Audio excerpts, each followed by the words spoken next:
तो आप देखिए कि पहले हम कहते थे कोर्ट जो है ड्रेस और एड्रेस से प्रभावित होती है, अब हम कह सकते हैं कोर्ट जो है ड्रेस और एड्रेस और आपके रिलीजन से भी प्रभावित होती है। इसका मतलब न्याय लेने के लिए आपको अपना धर्म परिवर्तन करना पड़ेगा, और धर्म परिवर्तन करेंगे तब आपको न्याय मिलेगा, नहीं मिलेगा अदरवाइज नहीं मिलेगा।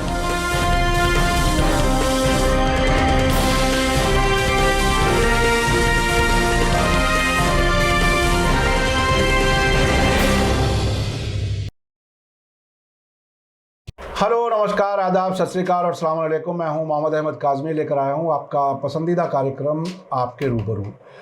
आज संडे है और रविंद्र कुमार जी की खिदमत में हम मौजूद हैं और बहुत ही दिलचस्प अंदाज में, बहुत ही बेबाक अंदाज में अपनी बात रखते हैं। अब तक आप उन्हें मुसलसल पसंद करते रहे हैं।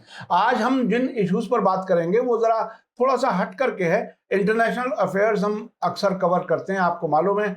इस वक्त जिस तरह से यूनाइटेड किंगडम, जिसे ब्रिटेन भी कहा जाता है, इंग्लैंड भी कहा जाता है, वहाँ की जो सियासत बदल रही है, वहाँ के हालात बदल रहे हैं, उसमें ऐसा लग रहा है कि भारतीय मूल के ऋषि सुनक प्रधानमंत्री बन सकते हैं। ये एक बहुत ही दिलचस्प वाकया होगा, चूंकि भारत एक लंबे वक्त तक अंग्रेजों के गुलाम के तौर पर रहा है। अब यहाँ का कोई आदमी जाकर के वहाँ हुकूमत करता है तो ये भारत के लोगों के लिए बहुत बड़ी बात होगी। इसके अलावा अमेरिका में भी ऐसे हालात कभी भी बन सकते हैं। वहाँ भी उपराष्ट्रपति जो हैं वो कमला हैरिस हैं, जिनका ताल्लुक भारत से है, भारत की ओरिजिन उनसे जुड़ी हुई है। इसके अलावा कुछ ऐसे इश्यूज हैं जिस पर हम बात करेंगे, जिसमें एल्ट न्यूज़ के मोहम्मद जुबैर, उनको बेल नहीं दी जा रही, कितना परेशान किया जा रहा है वो सब आपके सामने है। और वो भी 2018 के ट्वीट पर। 2018 और 22 में 4 साल का फर्क है। गुनाह तब हुआ उनकी नज़र में और अब उसको सजा दी जा रही है। इसका कुछ और भी मतलब है, ये समझना है। और इसके अलावा जी न्यूज़ के एक एंकर हैं राजीव रंजन, जो इस वक्त भगोड़े कहा जा रहा है, और कहीं कहीं ये भी इशारे मिल रहे हैं कि उन्हें खुद पुलिस उनको गिरफ्तार नहीं कर रही, या उनके कानूनी पेचीदगी कुछ इस तरह की है कि वो मोहम्मद जुबैर और राजीव रंजन का जो फ़र्क हम आजकल बहुत ज़्यादा देख रहे हैं, उसी का असर वहाँ भी है। और लव जिहाद के मामला भी कुछ ऐसे हैं जिन पर सरकार दोगला रुख इख्तियार कर रही है। ऐसी भी कुछ घटनाएं हो रही हैं। रविंद्र कुमार जी, वेलकम है आपका। मीडिया स्टार वर्ल्ड को आपने वक्त दिया। आप ये बताइए कि लंदन से ठंडी हवाएं एक तरह से आ रही हैं, भारत के लिए क्या कुछ अच्छी खबर हो सकती है, क्या है? आप कैसा महसूस कर रहे हैं ऐसे वक्त में, जबकि वहाँ की सरकार गिरी उस शख्स की जो कंगा नहीं करता? अक्सर तस्वीरें देखी होंगी कि वो एक ज़माने में कहा जा रहा था जब डोनाल्ड ट्रंप अमेरिका के राष्ट्रपति थे और ये यहाँ प्राइम मिनिस्टर थे, तो ये कहा जाता था कि तकरीबन एक ही जैसे लोग हैं, एक आदमी कंघा करता है और एक आदमी कंघा नहीं करता। वहाँ सरकार बदल रही है, आपको क्या लगता है? देखिए, अगर ये बात सोचें कि भाई बोरिस जॉनसन जो है वो पत्रकार थे और एक मनोरंजक फैशन की डेबनर टाइप जैसे हमारे यहाँ आती है, जिसमें औरतों की फोटो जो है अजीब सी होती है, जी। उसके वो संपादक थे। वो वहाँ के प्रधानमंत्री बन गए। जी। और डोनाल्ड ट्रंप जो है, मैं डोनाल्ड डक बोल गया, लेकिन डोनाल्ड ट्रंप जो है वो भी इसी तरह के शो बिजनेस से जुड़े हुए हैं। और वो भी आपने उनकी न्यूयॉर्क में और जगह राष्ट्रपति बनने से पहले फोटो देखी होगी कि वो फैशन मॉडलों के बम्प जो पीछे हैं उन पे पंप कर रहे हैं। जी। तो इस तरह के मन चले दोनों आदमी थे। और दोनों आदमी जो है, एक अमेरिका का राष्ट्रपति बना और एक ब्रिटेन में जो है प्रधानमंत्री बना। अब जब बोरिस जॉनसन ने अपना मंत्रिमंडल बढ़ाया तो उसमें प्रीति पटेल एक भारतवंशी महिला थी, और ऋषि सुनक जो कि इन्फोसिस के जो मालिक हैं नारायण मूर्ति, उनके खास रिश्तेदार हैं, वो वहाँ पे वित्त मंत्री बने। और तब पूरे देश में लोगों ने देखा कि डोनाल्ड ट्रंप के हारने के बाद कमला हैरिस जो है वहाँ पर भारतवंशी है, वो उनकी पिताजी जो थे वो मद्रास तमिलनाडु के मूल के थे आदमी हैं, तो एक तरह से उनका हाफ इंडियन ब्लड है, तो वो वहाँ पर उपराष्ट्रपति का चुनाव जीते। अब परिस्थितियाँ ऐसी बनी कि बोरिस जॉनसन एक झूठ के मामले में फंस गए और झूठ ये था कि कोई सेक्स स्कैंडल हल्का फुल्का हुआ और उसको उन्होंने दबाने की कोशिश की। तो ब्रिटेन के लोग जो है अपने राजा से मांग करते हैं, हमेशा चाहते हैं कि वो बिल्कुल पवित्र हो, और पवित्र हो, तो उन्होंने उसके झूठ को स्वीकार नहीं किया, जिसकी वजह से वहाँ पर पहले जो पाकिस्तानी मूल के एक मंत्री थे उन्होंने इस्तीफा दिया, फिर ऋषि सुनक ने दिया, फिर बाकियों ने दिया, और अब जो है बोरिस जॉनसन ने इस्तीफा दे दिया है। और अब संभावना जो बन रही है, आप भी जिसे कहते हैं कि who will be the dark horse, तो उसमें जो है ऋषि सुनक आगे हैं, और एक समय ऐसा आ सकता है कि ऋषि सुनक जो है ब्रिटेन के प्रधानमंत्री बन जाए। मैं तो मानता हूं कि वो बनने ही वाले हैं। तो ऐसी हालत में एक विचित्र स्थिति होगी कि अंग्रेजों ने हमारे ऊपर जो है 200 साल राज किया, हम उनके गुलाम थे, और गुलाम वंश का एक आदमी जाकर ब्रिटेन में वहां का प्रधानमंत्री बनता है अपनी व्यक्तिगत क्षमताओं और काबिलियत की वजह से। तो ये आप मान के चलिए कि ब्रिटेन की जो लोकतांत्रिक व्यवस्था है वो कितनी सुदृढ़ और बढ़िया है। वो किसी आदमी को नस्ल भेदी नहीं मानती। यानी हिंदुस्तान में कहो कि कोई मुसलमान भारत का प्रधानमंत्री बन जाएगा तो देश में आग लग जाएगी। ये कह दो कि जैन बन जाएगा तो आग लग जाएगी। ये कहो कि ईसाई बन जाएगा तो आग लग जाएगी। लेकिन कितना विकसित ब्रिटेन है कि उन्होंने ये भी स्वीकार करने में कोई हिचक नहीं दिखाई कि जिस मुल्क पर उन्होंने 200 साल गुलामों की तरह उन लोगों को बर्ताव किया, उस गुलाम को वो जो है अपना प्रधानमंत्री मानने को जा रहे हैं। और ऐसी मिसाल हमने अमेरिका में भी देखी है। नहीं, अमेरिका में भी बराक ओबामा जो बने वो ब्लैक फैमिली से थे, और उन्हें वहाँ के राष्ट्रपति के तौर पर वो वहाँ रहे और बड़ी इज्जत कमाई और बहुत ही कामयाब प्रेसिडेंट वहाँ रहे। तो अब आपको क्या लगता है, क्या देखिए इस वक्त ब्रिटेन अगर ब्रॉडर सेंस में देखा जाए तो वो ब्रेक्सिट के बाद कमजोरी की तरफ हालत में है, महंगाई बढ़ी हुई है, बेरोजगारी बढ़ी हुई है। तो ये अजीब ही दुनिया हो गई। मैंने एक मिसाल दी थी कि वो बिल्कुल ऐसा हुआ कि डाली तो थी उंगली और पूरा हाथ कट गया। वो ब्रेक्सिट में ये हाल हुआ है इंग्लैंड का। Is error of judgement. जी, ब्लंडर। हाँ, वो बहुत बड़ा ब्लंडर हुआ है, और मैं समझता हूँ कि हर ब्रिटिश नागरिक उससे परेशान है, क्योंकि अब यूरोपीय लोग वहां उस तरह से नहीं आ जा सकते, और कारोबार के भी तरीके बदल गए हैं। बहुत ही पावर शिफ्ट हो गया है ब्रिटेन का पावर, यानी यूरोप का जो पावर शिफ्ट है, एक जमाने में वो जर्मनी, फ्रांस और ब्रिटेन में होता था। अब वो जर्मनी और फ्रांस में रह गया। जी। तो ये एक बहुत बड़ी तब्दीली की बात है। अच्छा, उस तरफ अमेरिका में क्या हाल चाल है? अमेरिका में देखिए कि अभी 2 बार आपने देखा कि एक बार तो जो बाइडेन जो हवाई जहाज से उतर रहे थे तो फिसल गए, एक बार दोबारा वो गिर पड़े मंच पे। तो 2-3 बार अभी पिछले दिनों साइकिल चलाते हुए भी गिरे। तो उसको डॉक्टर ने, जो वैसे CIA इस बात को रोकती है कि इसके बारे में पूरी सच्चाई ना बताई जाए, लेकिन बेसिकली उनको जो है अल्जाइमर की बीमारी हो गई है, जिसमें आदमी भुलक्कड़ हो जाता है और उसका अपने शरीर पर नियंत्रण नहीं रहता। तो ऐसी बीमारी की वजह से अगर मान लीजिए कि उनको अपने पद से इस्तीफा देना पड़ता है, तो कमला हैरिस जो कि अमेरिका के संविधान के मुताबिक वहाँ की उपराष्ट्रपति हैं, वो बाकी की टर्म के लिए वहाँ की राष्ट्रपति बन जाएंगे। और एक तरह से एक ऐसा सिनेरियो बनेगा कि अमेरिका का राष्ट्रपति भी भारतीय मूल का है, और ब्रिटेन का राष्ट्रपति भी, प्रधानमंत्री भी जो है वो भी भारतीय मूल का है। तो ऐसी हालत में एक बात तो तय है कि हिंदुस्तान के लोग जब हिंदुस्तान से जाते हैं तो बड़े काबिल हो जाते हैं। चाहे वो ट्विटर हो तो उसके मालिक वो CEO बन जाते हैं, चाहे वो फेसबुक हो उसके CEO बन जाते हैं, चाहे गूगल हो उसके CEO बन जाते हैं। जैसे अरे साहब, हमने एक बार वो आंकड़े देखे सैलरीज के, वो 35-40 करोड़ रुपए हिंदुस्तानी हर साल मिलते हैं। इतनी तनख्वाहें, जो सबसे कम तनख्वाह वाला भारतीय IT इंडस्ट्री में है वो 8 करोड़ का तकरीबन है। बिल्कुल, ट्विटर वाला। तो अब ये बताइए कि अब हम भारत के जो कुछ ऐसे वाकयात हैं जिन पर हम अक्सर बात करते हैं, उसमें 2 इश्यूज चल रहे हैं लीगल, बड़े रोजाना अखबारों में लोग देख रहे हैं। एक तो राजीव रंजन का मामला है जी न्यूज़ के, और Mohammed Zubair journalist Alt News के, जो फेक न्यूज़ के बारे में सच्चाई बताते थे। ये दोनों के बारे में क्या कुछ हो रहा है, आप किस तरह से देख रहे हैं इसको? देखिए, जैसे अभी हम कंपैरिजन कर रहे थे इंडिया की और अमेरिका की, तो देखिए कि वहाँ की और हमारी जो सुप्रीम कोर्ट है वो भी दोनों जगह विवादों में है। अमेरिका की सुप्रीम कोर्ट ने एक फैसला दिया कि भाई जो औरतों का गर्भपात है वो कानूनी रूप से गलत है, और इस पर पूरी बहस चल रही, लोग जो है सड़कों पर उतरे हुए वहाँ पर। और सुप्रीम कोर्ट ने जो फैसला दिया उसकी अगर लोगों को ये नहीं पता कि फैसला क्या है, तो फैसला सिर्फ 2 लाइन का है। उन्होंने कहा कि गर्भपात वैध होना चाहिए या अवैध है, इसका फैसला राज्यों को करना है। अमेरिका में जितने भी राज्य हैं उनको ये निर्णय में स्वतंत्रता है कि वो किसको सिटीजनशिप दें और किसके गर्भपात के कानून को अपने यहाँ लागू करें या ना करें। तो एक तरह से उनकी चॉइस पे छोड़ दिया। तो मुझे एक वकील साहब बोले कि इसका मतलब क्या हुआ।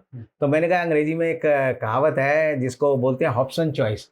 हॉब्सन चॉइस को हिंदी में जब तर्जुमा करते हैं तो उसका मतलब है जैसे कोई आदमी कुछ आप उसे खाने के लिए दें तो आप उसको दो बात कह सकते हैं, खाओ तो बैंगन से और ना खाओ तो बैंगन से। तो इसका अश्लील मतलब भी है और शील मतलब भी है। तो इस तरह की बात जो है अमेरिकन सुप्रीम कोर्ट ने लोगों के राज्यों की पाले में बात डाल दी कि तुम अपने आप तय करो, हमें बख्शो। अब हिंदुस्तानी सुप्रीम कोर्ट जो है, अमेरिका की सुप्रीम कोर्ट अगर विवादों में है तो हिंदुस्तान की सुप्रीम कोर्ट विवादों में ना हो, ये ऐसा हो नहीं सकता। अभी हमने देखा कि राजीव रंजन के मामले में राजीव रंजन ने अपनी बेल जो है सुप्रीम कोर्ट में दाखिल नहीं की। उससे पहले ही उसकी मेंशनिंग सुप्रीम कोर्ट की बेंच में हो गई और सुप्रीम कोर्ट की बेंच में जब उसकी मेंशनिंग हुई तो वहाँ की जो उस समय की जो अवकाशकालीन जो बेंच है जिसे वेकेशन बेंच बोलते हैं, उस बेंच में कोर्ट ने कहा कि हाँ जी हम इसे कल सुनेंगे।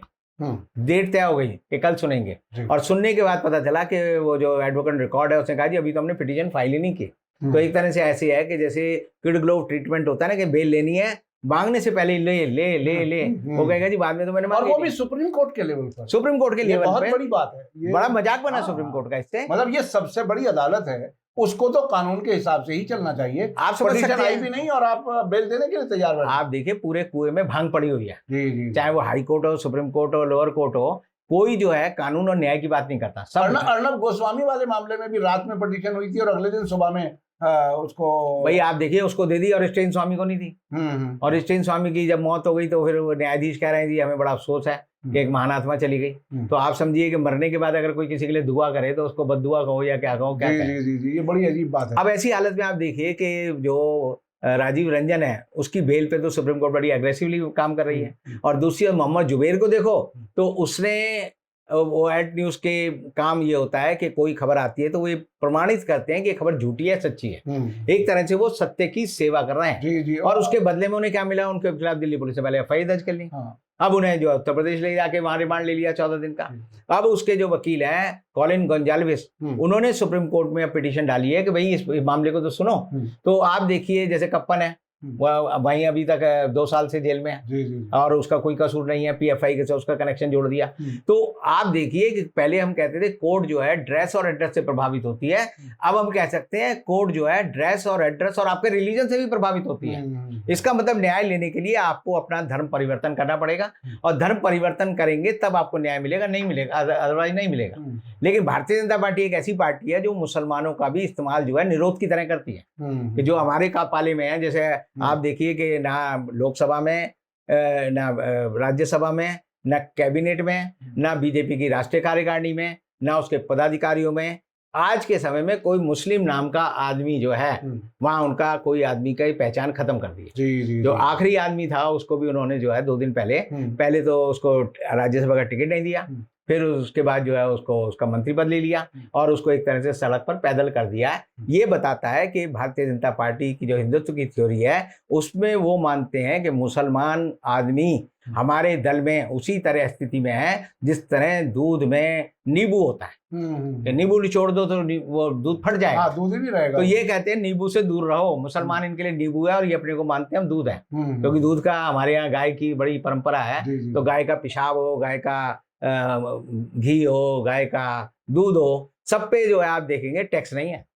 जीएसटी सब चीजों पे लग गया। अच्छा, गाय के पेशाब पे अभी तक नहीं लगा। जी। तो ऐसी हालत में समझ सकते हैं कि इनकी परंपरा क्या है। अब जो एक विशेष बात है जिससे एक हमें कई बार अपने साथ की आसपास की जो घटनाएं होती हैं उनसे भी कई बार सबक मिलता है। तो एक मामला है लव जिहाद का, जो कि उत्तर प्रदेश में बार बार जो है वहाँ के जो मुख्यमंत्री हैं योगी आदित्यनाथ, वो उसे उठाते रहते हैं और वो कहते हैं जी हमने लव जिहाद पे कानून बना दिया।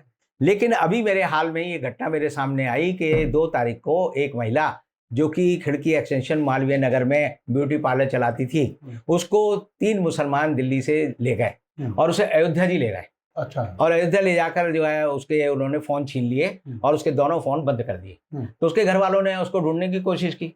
जब ढूंढने की कोशिश की तो जब नहीं मिली तो उन्होंने जो है उसको एक एफआईआर दिल्ली पुलिस कमिश्नर को दी और मालवीय नगर पुलिस स्टेशन को दी। तो आप ये समझिए कि मालवीय नगर पुलिस स्टेशन ने 3 दिन तक तो उस पर कोई ध्यान ही नहीं दिया और ध्यान नहीं दिया तो उसके बाद जो है वहां पर जो ATS है उत्तर प्रदेश की, उसको भी उन्होंने सूचना की, तब भी जो है उस पर उत्तर प्रदेश पुलिस ने कोई कार्रवाई नहीं की। और आप समझिए कि ऐसी हालत में पूरे के पूरे मालवीय नगर में पूरे के पूरे खिड़की एक्सटेंशन में लोग जो है ढूंढ रहे हैं और पुलिस को कोस रहे हैं। और ये बताता है कि जो लव जिहाद के मामले भी सिलेक्टिव तरीके से उठाए जाते हैं उत्तर प्रदेश में, और उसको उठाने की जगह यानी पुलिस का मानना है कि औरत जिंदा रहेगी तो कार्रवाई करेंगे, मर जाएगी तो कार्रवाई करेंगे, अलग अलग कार्रवाई करेंगे। और ये पुलिस का एक रवैया बताता है कि दिल्ली पुलिस जो है किसी भी मामले को चाहे किसी भी हद तक का गंभीर हो उस पर कभी कार्रवाई नहीं करती। ये एक अफसोसजनक स्थिति है। बिल्कुल बिल्कुल। तो इस पर यानी इसमें भी वो सिलेक्टिव जो आपने बात कही, क्या उसमें भी ऊंची जात नीची जात वाला मामला हो सकता है? बिल्कुल बिल्कुल बिल्कुल। ये मैं उसको समझना चाहूंगा, क्योंकि ठाकुर वाली बात जो है वही वाली बात है। हाँ, वही वाली बात है। हाँ। उसमें आप देखिए कि पुलिस को, दिल्ली पुलिस को कार्रवाई करनी चाहिए थी, नहीं की उसने। और ऐसी घटनाएं जब होती हैं तो लोगों का कानून व्यवस्था पर विश्वास उठ जाता है।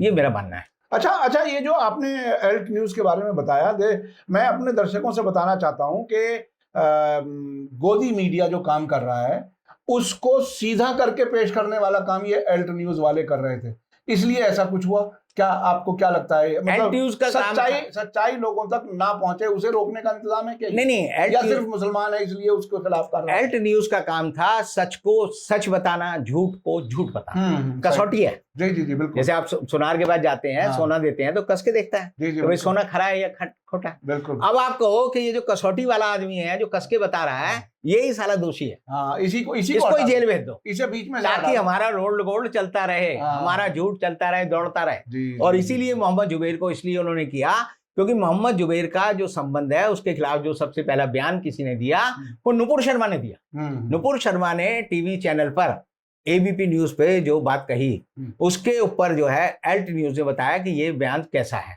तो नुपुर शर्मा का सबसे पहला बयान नुपुर शर्मा का आया कि एल्ट न्यूज के मोहम्मद जुबैर ने मेरी पोल खोली है, अच्छा, इसके खिलाफ कार्रवाई होनी चाहिए।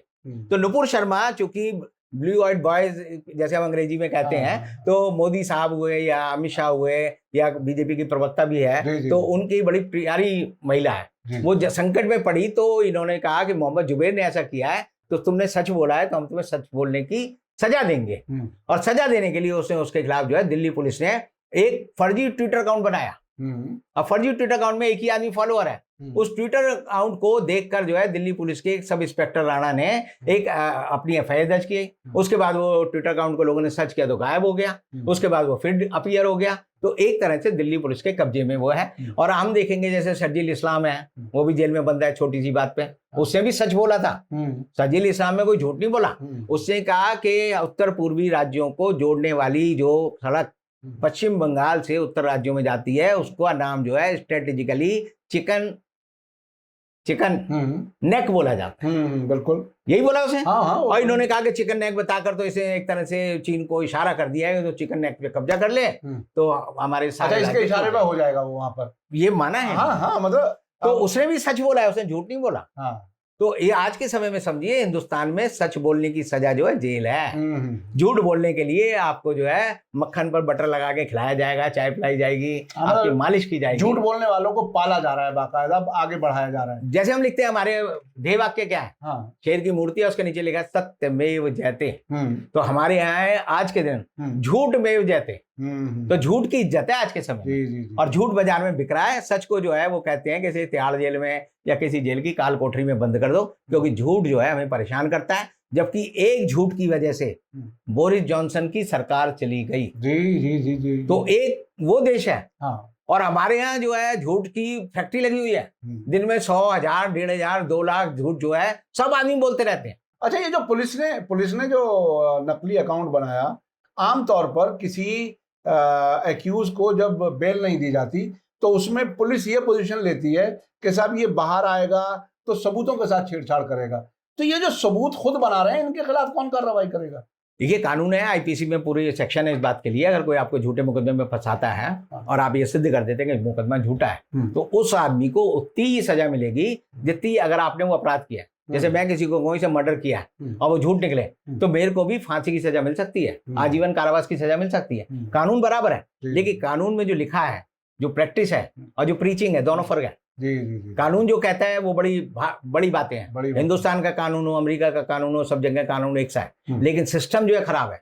हमारे सिस्टम में जो है आप मर्डर कर देंगे, जैसे बाहर के देशों में मैं कहता हूँ आपने अगर क्राइम किया है तो आपको सजा जरूर मिलेगी, आप चाहे कितने छोटे हों कितने बड़े हों। हिंदुस्तान में उल्टा है, अगर आपने क्राइम किया है और आप पैसे वाले हो, ताकत वाले हो, तो आपको सजा नहीं मिलेगी, और अगर आपने क्राइम नहीं भी किया और आप गरीब हो, ताकतवर नहीं हो, तो आपको हर हाल में रगड़ रगड़ कर अदालतों में भी अपनी एड़ियां घिसनी पड़ेंगी और जेल भी जाना पड़ेगा। अच्छा, एक एंगल और है इसमें मोहम्मद जुबैर वाले में कि इसमें कुछ विदेशों से भी आवाजें आ रही हैं। जर्मनी की तरफ से, जर्मनी की सरकार ने ऑफिशियल स्टेटमेंट दिया। तो ये जर्मन सरकार इसमें क्यों इतना इंटरेस्ट ले रही है, क्या वजह? ऐसा है, विदेश के लोग मानते हैं कि अगर दुनिया में कहीं भी एक भी जगह अन्याय हो रहा है तो वो बाकी सब जगह के न्याय के लिए खतरा है। ये फ्रेज है, इसलिए वो जो है हर देश जो है किसी मामले को घरेलू मामला नहीं मानता। वो मानता है कि जो गरीब आदमी है, जो वंचित आदमी है, जिनको सताया जा रहा है, जिनके साथ जो है अत्याचार किया जा रहा है, उस पर बोलना चाहिए।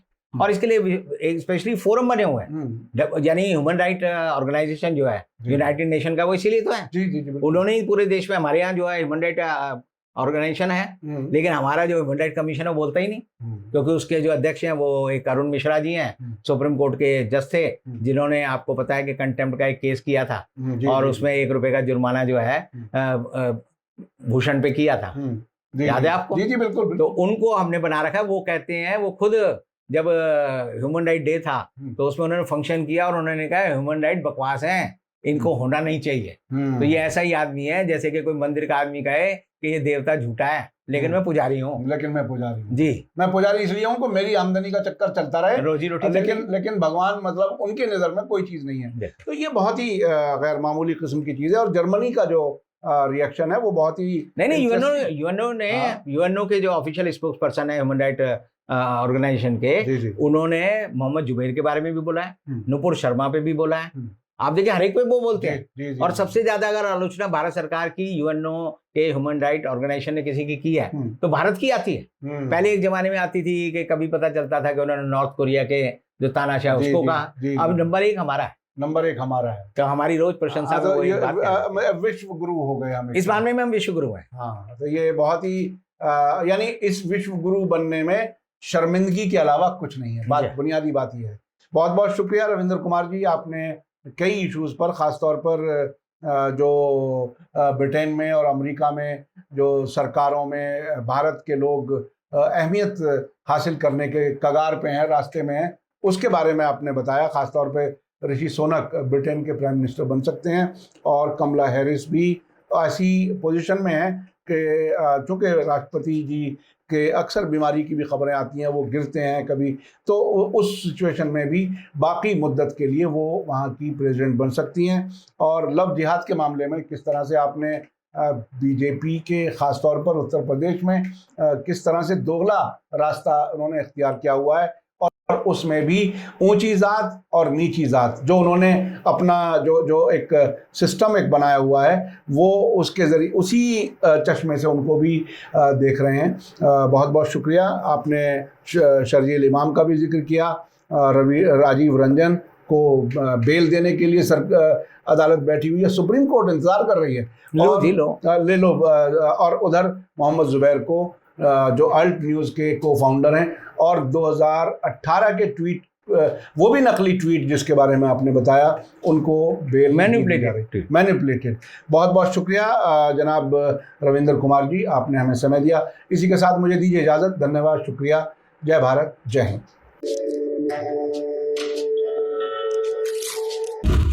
मीडिया स्टार वर्ल्ड के और वीडियो देखने के लिए हमारे चैनल को सब्सक्राइब करें और सीधे नोटिफिकेशन पाने के लिए बेल आइकन दबाएं।